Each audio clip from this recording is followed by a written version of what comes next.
愛情水晶嚟到我身邊都唔係我嘅 target，咁係咪代表我願望唔成功咧？嗱，五行水晶唔係亂穿就有效噶，一定要配合你嘅命格。如果你想知道邊種五行適合你，嗱，上嚟 Peter Sir，我幫你計。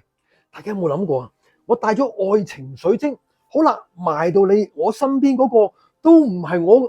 我個 target，都唔係我喜歡嘅，咁點算好嗱？我相信大家啦都知啊，愛情水晶係邊啲啦，都係偏粉紅色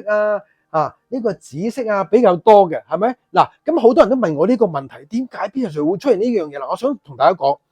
愛情水晶首先咧，佢係開啟緣分，但唔等於即刻揾到真命天子喎。點解咧？嗱，因為愛情水晶咧，佢係對應我哋嘅心輪，吸引到愛嚟到你生命裏邊，你個頻率咧，你會開心啦，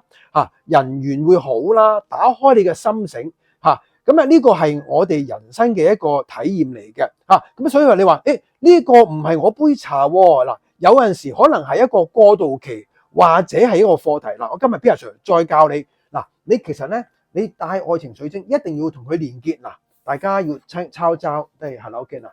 你同佢連結咧就係揸住愛情水晶啦，擺左手啦嗱，首先就唔好用希望要話我會吸引真誠、有責任感、志同道合、有共同目標嘅伴侶嗱，你揸住佢講3次，每日如是嗱，你抄低佢嗱，一定要記住呢句說話，我哋要連結嘅。